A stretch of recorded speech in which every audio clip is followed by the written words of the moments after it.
মধ্য হাওড়ায় ধারালো অস্ত্র নিয়ে ভয় দেখানোর অভিযোগ উঠল। এবার অস্ত্র দেখিয়ে বিজেপিকে ভোট দিতে বলছে এক যুবক, এমনটাই অভিযোগ তৃণমূল কংগ্রেসের কর্মীদের। আপনাদের জানিয়ে রাখি, হাওড়া জেলাতে গত 2021 বিধানসভার 16টি আসনে 16টিতেই জয়ী হয়েছিল তৃণমূল কংগ্রেস। সেখানে মধ্য হাওড়া বিধানসভা কেন্দ্রে এই পরিস্থিতি, এবং যাকে কেন্দ্র করে যথেষ্ট উত্তেজনা ছড়িয়েছে মধ্য হাওড়াতে। আমাদের সঙ্গে রয়েছেন আমাদের প্রতিনিধি জগন্নাথ সামন্ত। জগন্নাথ, কি অভিযোগ?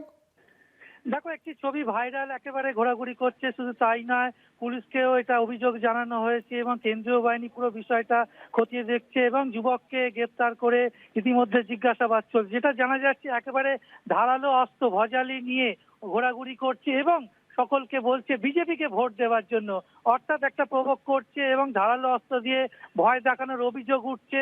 তবে এই অভিযোগ বিজেপি পুরোপুরি অস্বীকার করেছে, কিন্তু এই যুবককে গ্রেপ্তার করে ইতিমধ্যে জিজ্ঞাসাবাদ করা হচ্ছে কেন তিনি এই ধারালো কোথা থেকে পেলো এবং কিভাবে নিয়ে ঘুরছে, এই সমস্ত বিষয়টাই খতিয়ে দেখছে। ছবি যেভাবে ভাইরাল হয়েছে, একের পর এক বিভিন্ন রাজনৈতিক মহলে চাপানোতর উঠেছে।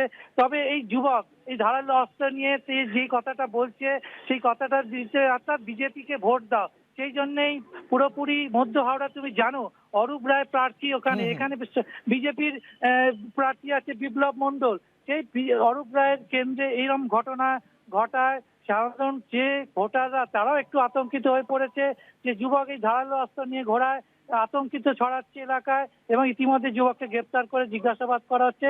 তিনি কার তরফ থেকে এসেছে, কোথা থেকে এসেছে, কেন এই বিষয়টায় ঘটাচ্ছে, পুরো বিষয়টা খতিয়ে দেখতে তবে যুবককে আটক করা হয়েছে। ধন্যবাদ। আমাদের সঙ্গে ছিলেন আমাদের প্রতিনিধি জগন্নাথ সামন্ত।